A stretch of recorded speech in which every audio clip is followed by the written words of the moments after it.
प्राचीन काल में प्रजापति दक्ष ने गंगा द्वार में एक भव्य यज्ञ किया। सती ने पिता दक्ष से कहा, पिताजी, आपके यज्ञ में सभी देवता, ऋषि, गंधर्व, यक्ष और समस्त लोकों के प्राणी उपस्थित हैं।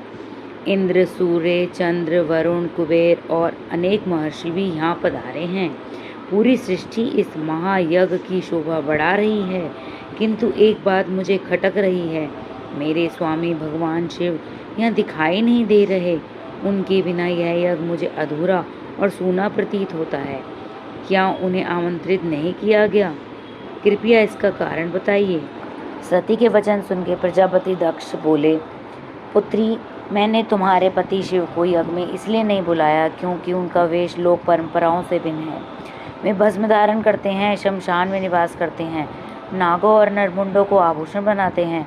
ऐसे रूप में वे देवताओं की सभा में कैसे बैठ सकते हैं? दक्ष प्रजापति के यज्ञ में जब माता सती का अपमान हुआ तो उन्होंने युगाग्नि द्वारा अपना शरीर त्याग दिया।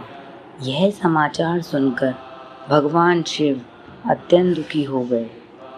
क्रोध और वेदना से भरकर उन्होंने अपने गणों को दक्ष के यज्ञ का विनाश करने का आदेश दिया। देखते ही देखते विशाल यज्ञ मंडप ध्वस्त हो गया। देवता भयभीत हो उठे और दक्ष का सारा अभिमान चूर चूर हो गया। तब प्रजापति दक्ष को अपनी भूल का एहसास हुआ।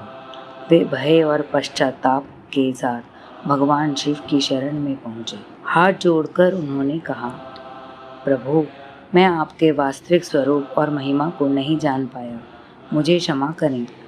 करुणा मूर्ति भगवान शिव ने दक्ष को क्षमा कर दिया और कहा, प्रजापति, तुम्हें तुम्हारे यज्ञ का पूर्ण फल प्राप्त होगा।